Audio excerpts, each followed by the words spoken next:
One of the texts we got in this week was, I love Romans 8:28. It really speaks to me and reminds me that everything in my life has a purpose, even if I don't think so. As you were thinking about your sermon, just what are your thoughts in relation to that? Well, this was a very important verse for my wife and I as we were dating, actually, and getting ready for our life together as husband and wife and going to the seminary and all that would involve.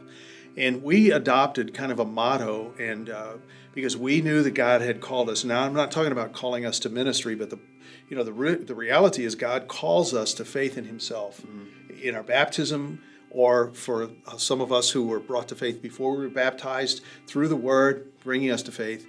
And so we're called, and His purpose is to save us, and we love Him.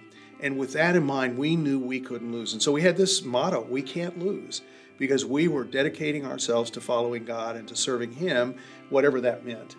So I think this is a great passage. It's one that, some people don't like to underline their Bibles. I don't understand why they wouldn't, but that's okay. If you do underline your Bible, this would be a verse to underline, because it's a powerful verse. It's something that you can come back to, because bad things do happen. I mean, trouble comes, and to know that even in the troubling places, God is working for good is such an important thing. So it's a great promise. And also remembering that His story is greater than ours. And Amen. so that while we may think of something as, well, this is bad, we don't know what God's work is in there. Yeah. And we don't know why we're in that place. And honestly, we don't know, we're not certain that we'll know even this side of eternity. But truly, we believe, and this is just something we have to hold, that God is working things for good.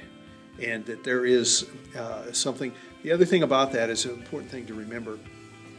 The words in that text are plural, for those who are. So it's not just sort of like a personal, okay, everything's going to work out for me. Don't care about you. No, that's not it. It's for us. And to really understand that God has a care for all of us, that He's working for our good is important too. So thanks. Great Great thought. Very good thought. And some good questions this week. Look forward to hearing more this Sunday. Text your questions in, and hopefully we'll get some more next week.